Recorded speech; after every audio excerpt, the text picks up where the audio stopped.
سلام، من سایدا، 21 سالمه. امروز اومدم اولین ویدیوی یوتیوب چنلم رو استارت بزنم، ضبط کنم.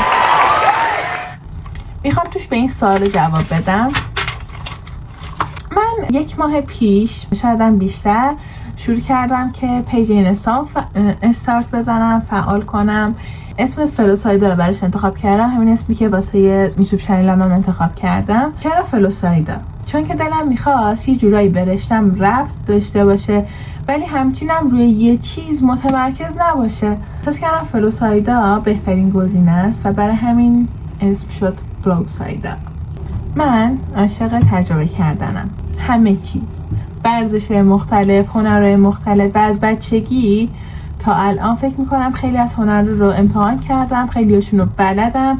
ورزش هم همین، خیلیشون امتحان کردم، خیلیشون رو بلدم و دوست دارم اینو ادامه بدم. ولی خب از اونجایی که همه به هم گفتن سایدا بسته، اینقدر از این شاخه به اون شاخه نپر، یکیش رو انتخاب کن برو تا ته، گفتم خب چیکار کنم چیکار نکنم. شنا رو انتخاب کردم. بله،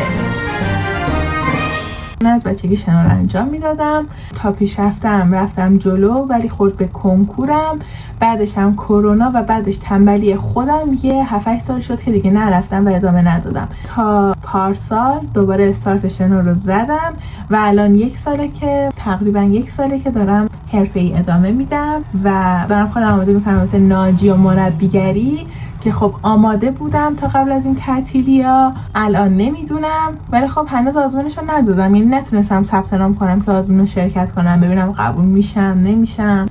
چندی تو این چنل قراره که من تجربه هامو باهاتون به اشتراک بذارم، چون از اونجایی که گفتم عاشق تجربه جدیدم و خب میخواستم اول توی اینستام بذارم، ولی واقعا سخته. مثلا یه چیزی رو تو داری 3 ساعت تجربه میکنی، بعد بیای خلاصش کنی توی 1 ساعت،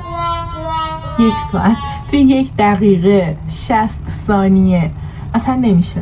این اصل مطلب رو ادا نمیکنه، اصل مطلب. بعد دیگه گفتم که خب اوکی، یه یوتیوب چنل میزنم و توی اون من ولاگ میذارم، تجربه هامو میذارم، چیزایی که یاد میگیرم، چیزایی که امتحان میکنم. دوست دارم که کسایی هم که میان توی پیج با من همراه بشن، یعنی اونا هم دوست داشته باشن که چیزای جدید امتحان کنن، انگیزه بگیرن، امید بگیرن. چون میگم آدما خیلی گارد دارن نسبت به اینکه چند تا چیز جدید رو همزمان امتحان کنی، خیلی گارد دارن و میگن که نه اصلا خوب نیست، هنوز هدفتو مشخص نکردی، تو هنوز این شکلی نشدی، هنوز بچه‌ای، متوجه نمیشی، باید یکی رو بری تا ته، این آبانون نمیشه.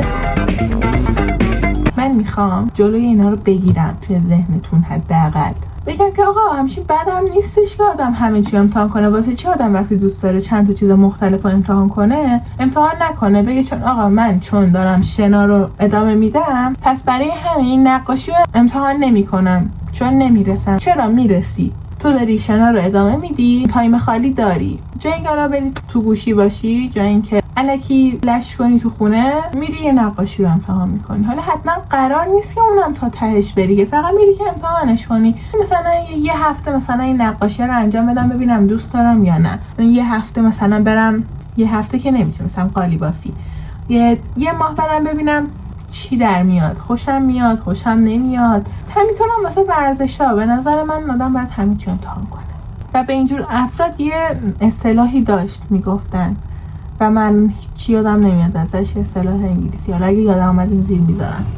این تازه شروع ماجراست، قراره با هم بهتره کنیم، میتونم توی بگم بهتره کنیم، با هم رشد کنیم، یاد بگیریم، تجربه کنیم، پیشرفت کنیم، امتحان کنیم. همین دیگه، این تازه شروع ماجرامونه.